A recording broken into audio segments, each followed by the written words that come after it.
Prof, in the context of these analyses, would you agree that corruption should be treated as a crime against humanity? Without doubt. And I've always said, and I think that this, sometimes you've got to raise things to the level of the absurd. Because what does corruption do to a country?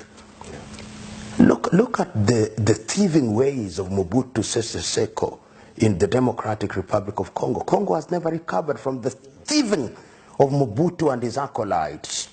How many people did not have medicine in hospitals, including a hospital named after his own mother, Mama Yemo in Kinshasa? How many died? Perhaps more than in the Holocaust.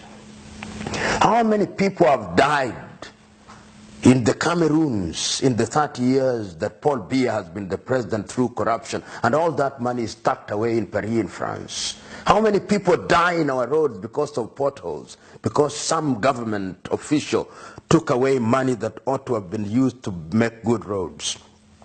So this is a crime against humanity, for which punishment should be the ultimate punishment. And in China they do exactly that. They come to this part of the world, they corrupt our leaders, but if you are corrupt in China, they'll deal with you firmly, swiftly, and take away your life, so that you are no longer a danger to society.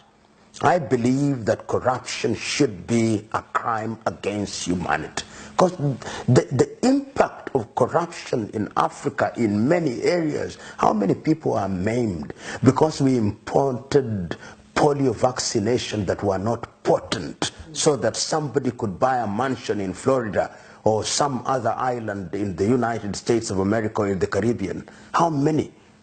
How many of the roads here in Nigeria, how many have been involved in defense contract corruption, so that we have in a situation where we cannot have things that we ought to deserve?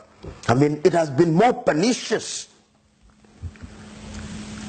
than any other thing. Corruption has killed more people than the civil wars combined in Africa. And yet we treat it with velvet gloves. We glamorize these individuals. We continue to elect them in office. They bribe us with 500 naira, 500 CDs, 20 kwanza, and we continue to elect them. And then they claim democracy. Look recently during the UN General Assembly in New York, what and how African leaders behaved. They stayed in the most expensive hotels, the world of Astoria, except the Tanzanian delegation.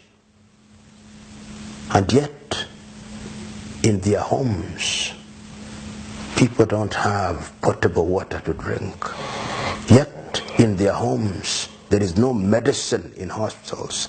You know, sometimes in an interview setting such as this, we appear to be intellectualizing about it, to be philosophizing about it.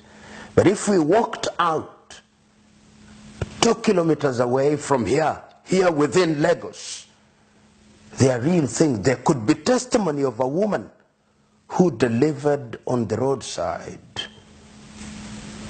because there was no health facility.